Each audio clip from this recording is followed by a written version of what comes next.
আসসালামু আলাইকুম রাহমাতুল্লাহ। আরবি আরাকান বাংলা নিউজে আপনাদের স্বাগতম। সঙ্গেই থাকছি আমি আয়েশা। আজ 24 সেপ্টেম্বর 2024। রোহিঙ্গা সংকট বাংলাদেশের একার উদ্বেগের নয় বলে জানিয়েছেন বাংলাদেশের পররাষ্ট্র উপদেষ্টা মোহাম্মদ তৌহিদ হোসেন।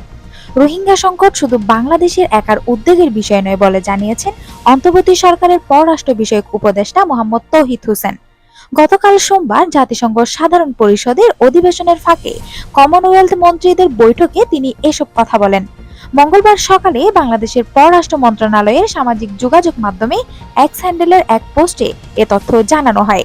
উপদেষ্টা বলেন, রোহিঙ্গা সংকট শুধু বাংলাদেশের একার উদ্বেগের বিষয় নয়। মিয়ানমার যে সংকটের সম্মুখীন হয়েছে তা আশপাশের অঞ্চলে ছড়িয়ে পড়ার ঝুঁকি রয়েছে। আন্তর্জাতিক সম্প্রদায়ের উচিত এই ইস্যুতে কাজ করা।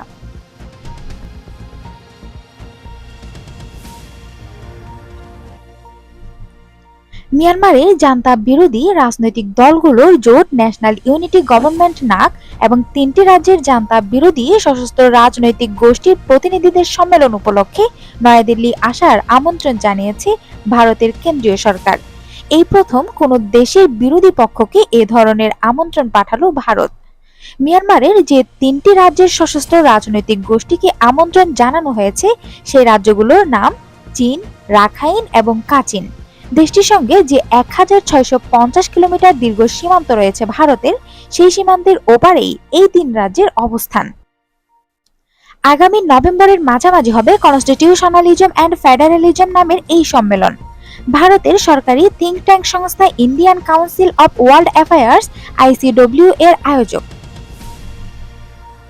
বর্তমান পররাষ্ট্রমন্ত্রী এস জয়শঙ্কর নিজে এই সংস্থার প্রধান উপদেষ্টার পদে রয়েছেন। সম্মেলনে বিরোধীদের আমন্ত্রণ জানানোর ব্যাপারে নিশ্চিত তথ্য পাওয়া গেলেও মিয়ানমারে ক্ষমতাসীন জান্তাকে প্রতিনিধি পাঠানোর জন্য অনুরোধ করা হবে কিনা তা এখনও নিশ্চিত নয়। মিয়ানমারের চীন রাজ্যে সক্রিয় সশস্ত্র রাজনৈতিক গোষ্ঠী চীন ন্যাশনাল ফ্রন্টের CNF ভাইস চেয়ারম্যান সুইখার সম্মেলনের আমন্ত্রণপত্র পাওয়ার তথ্য নিশ্চিত করে রয়টার্সকে বলেন, আমি যতদূর জানি এই প্রথম ভারত কোনো রাষ্ট্রের বিরোধী পক্ষের সঙ্গে সম্পর্ক স্থাপনের আকাঙ্ক্ষা প্রকাশ করেছে। এটা খুবই ভালো এবং ইতিবাচক প্রচেষ্টা। আমরা সম্মেলনে আমাদের প্রতিনিধি পাঠাবো। CNF ছাড়াও আরও যে 2টি সশস্ত্র রাজনৈতিক গোষ্ঠীকে আমন্ত্রণ জানানো হয়েছে সেগুলো হলো রাখাইন রাজ্যের সক্রিয় আরাকান আর্মি AA এবং কাচিন রাজ্যে সক্রিয় কাচিন ইন্ডিপেন্ডেন্স আর্মি KIA।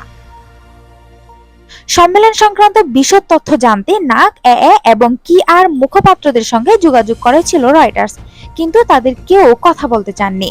মিয়ানমারের জান্তা এবং ভারতের ICW এর কর্মকর্তাদের সঙ্গেও যোগাযোগ করা হয়েছিল, কিন্তু তারাও এই ইস্যুতে মন্তব্য করতে রাজি হননি।